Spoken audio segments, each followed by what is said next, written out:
Bom, Primeira Guerra Mundial, 1914 a 1918, né? A Grande Guerra Mundial. Vários problemas atingiram as principais nações europeias no início do século XX. O século anterior havia deixado feridas difíceis de curar. Alguns países estavam extremamente descontentes com a partilha da Ásia e da África, ocorrida no século XIX. A Alemanha, então, e a Itália, por exemplo, haviam ficado de fora desse processo neocolonial. O que é neocolonial, gente? São novas colônias, tá? Enquanto isso, a França e a Inglaterra podiam explorar diversas colônias ricas em matérias-primas e com grande mercado consumidor. A insatisfação da Itália e da Alemanha nesse contexto pode ser considerada uma das causas da Primeira Guerra Mundial. Vale lembrar que no início do século XX havia uma forte concorrência comercial entre outros países europeus, principalmente na disputa pelo mercado consumidor. A Primeira Guerra, também conhecida como a Grande Guerra, né? Que ela vai até o período de 1939, que é o início da Segunda, né? Essa concorrência, então, gente, gerou vários conflitos de interesse entre essas nações.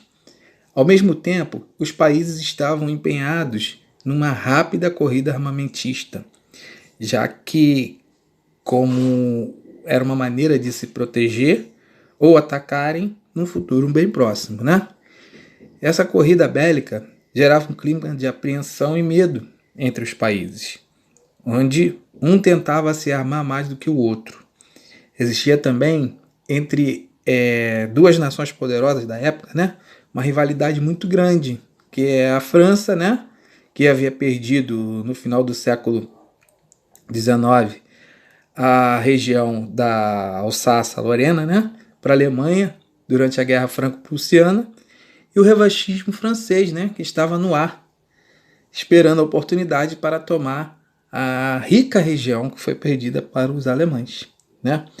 O pan-germanismo e o pan-eslavismo também influenciou o aumento, né, o aumento de alerta em relação à Europa, né?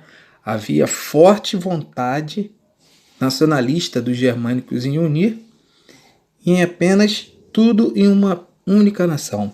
E todos os países de origem germânica acontecia a mesma forma com os países eslavos. Aqui vocês estão vendo, né, a Europa, né, o seu novo desenho, né, após a guerra. Esse é o mapa de como ficou a Europa após a Primeira Guerra Mundial. Beleza? No final do século, né, vários países europeus industrializados, eles forjavam alianças e acordos que culminaram no ano de 1914. Na Primeira Guerra Mundial, a Alemanha havia passado pelo processo de unificação entre 1870 e 1871, tornando-se um Estado forte e industrializado. O líder alemão do primeiro Reich derrotou a França na Guerra Franco-Prussiana, né, em 1871. Ele se chamava Bismarck, tá? Com essa derrota, a França perde para a Prússia essas regiões de Alsácia e Lorena, né? Esse é o estado que liderou nesse período até o início desse conflito, né? Na verdade, até o final, depois que vai vir as sanções. A Alemanha, né? Os alemães, na verdade, temerosos de alguma forma com a retaliação francesa e a fim de manter as fronteiras que haviam adquiridos, desenvolveram uma política externa de aliança. E os principais países se tornaram aliados da Alemanha. Foram o Império Austro-Húngaro e a Itália. Juntos, eles formaram a Tríplice Aliança. A França, temerosa com a ascensão alemã, né, procurou alianças. O primeiro país que fechou acordo com os franceses foi a Rússia, após a França ter garantido quantias, né, de empréstimos para a modernização da industrialização na Rússia. A Inglaterra e outros países que não estavam satisfeitos com o desenvolvimento econômico e industrial da Alemanha logo se aproximou da Rússia e da França também. E assim é formado a Tríplice Entente. Beleza, galera? Os fatores: as disputas coloniais entre essas nações, o neocolonialismo, que a gente já falou, o revanchismo, que a gente vai ver lá na frente, né? Já começa a se desenhar, e essa paz armada que não durou muito tempo na Europa. A gente já falou da Tríplice Entente, né? Inglaterra, França e Rússia, e da Aliança, que é a Alemanha, a Áustria e a Itália, né? Mas olha o fato que desencadeou a guerra.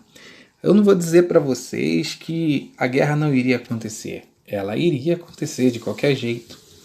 Isso foi só apenas uma desculpa para que a guerra tomasse essa proporção, né? O assassinato do arquiduque Ferdinando, Francisco Ferdinando, né? E dando início à Primeira Guerra Mundial. Bom, vamos lá, galera. Bom, o assassinato do arquiduque, né, Francisco Ferdinando, ele era herdeiro do Império Austro-Húngaro, junto com a sua esposa, né, a Duquesa Sofia. E é considerado um episódio decisivo para o início desse conflito, né? A morte desse importante personagem da política europeia ocorreu em um atentado no dia 28 de junho de 1914, na cidade de Sarajevo, né? Atual capital da Bósnia e Herzegovina. A época era a província da Áustria-Hungria. O atentado foi uma obra de um ativista sérvio chamado Gavrilo Princip, um dos membros do grupo Jovem Bósnia, que na verdade, né, esse grupo ele tinha uma união, né, com os sérvios, com os croatas, com os bósnios, né?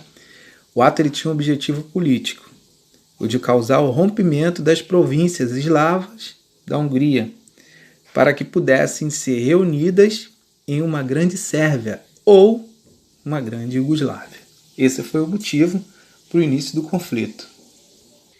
Bom, as fases da guerra, né? A gente sabe que a Primeira Guerra Mundial também teve suas fases, né? A primeira fase, né, que é de 1914 a 1915, chamada Guerra de Movimento, né? Que guerra foi essa?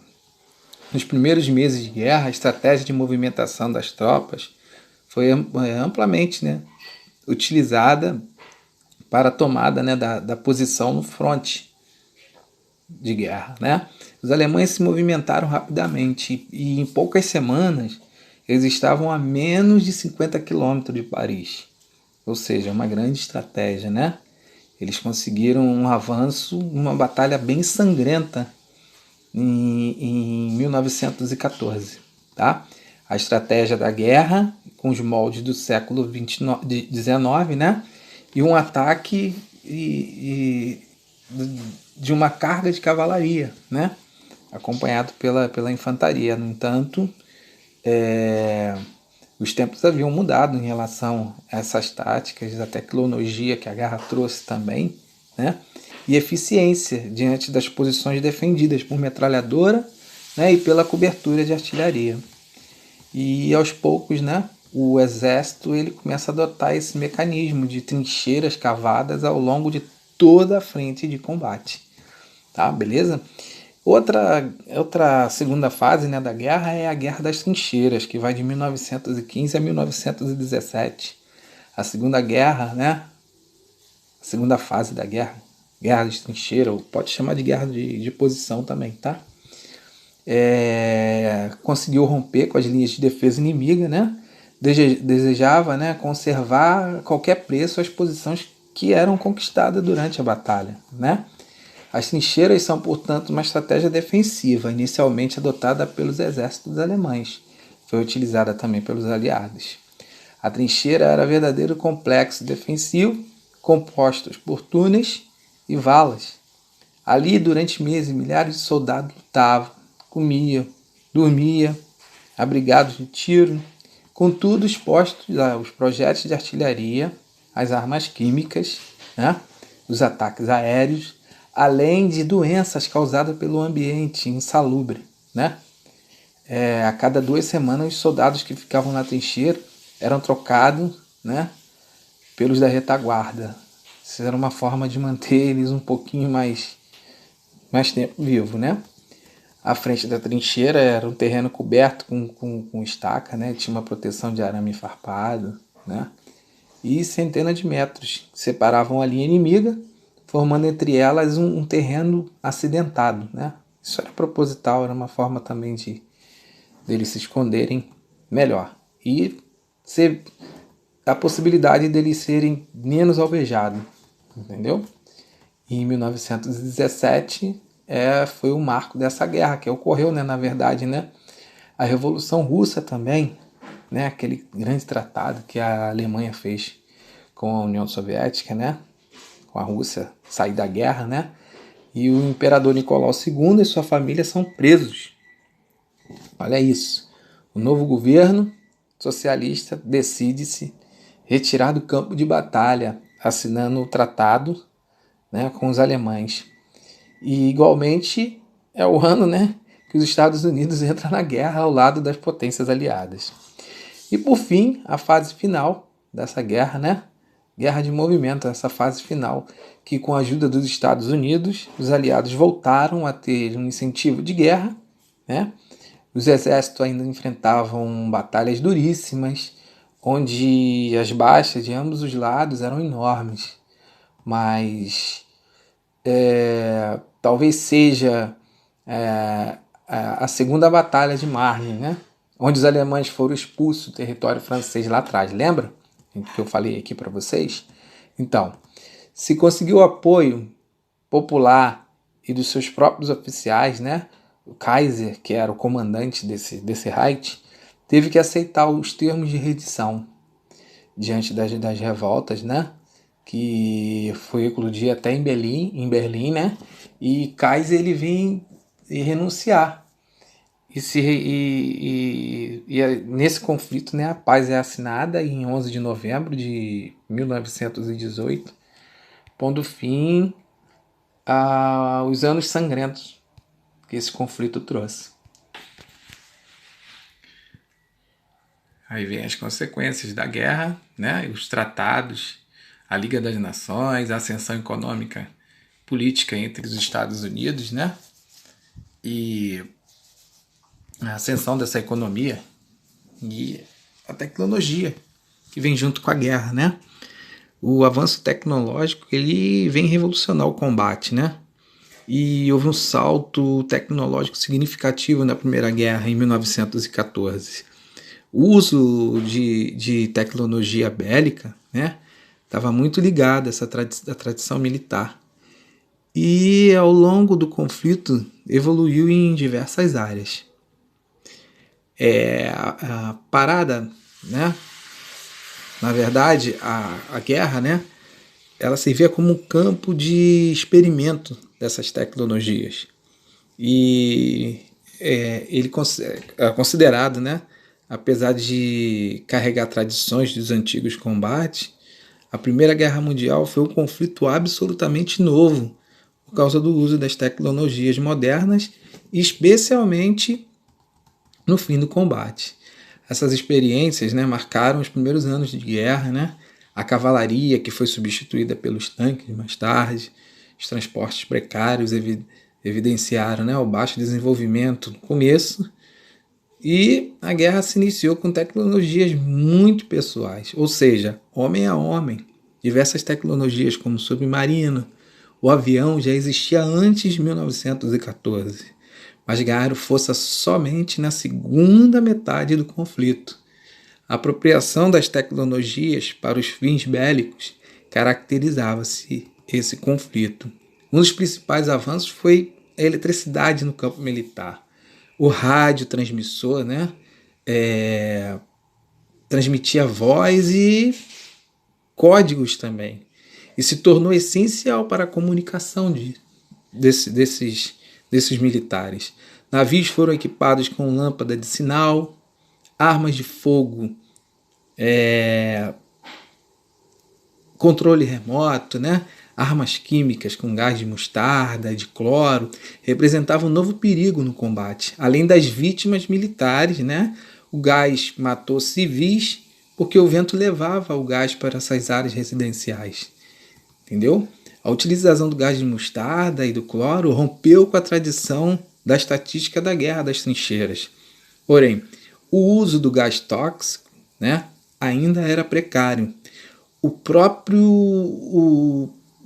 A própria pessoa que tacava, né, podia ser prejudicado, dependendo de onde o vento batia, né, poderia trazer aquele gás de volta para quem estivesse jogando. E as armas químicas foram banidas, né, na Convenção de Genebra, mas não desapareceram até hoje, como nós vemos, né, na Síria. Quem vê a reportagenzinha aqui no YouTube vai saber do que eu estou falando, né? E, bom, lança-chamas, né? Tinha um oficial, um almirante, né, britânico, que ele escreveu um artigo em 1915, né? Ele falava sobre as grandes invenções de guerra, né? E ele tem uma parte que ele retrata dessa forma: o lança-chamas, os tanques e aviões de guerra, os zeppelins e os submarinos usados na Primeira Guerra se tornaram decisivas na Segunda, que estourou em 1939. E foi verdade, gente. Foi verdade. Foi nesse campo aí que quem soube utilizar desses artifícios saiu com vantagem em relação às outras potências. Bom, a guerra gerou aproximadamente, né, 10 milhões de mortos, né?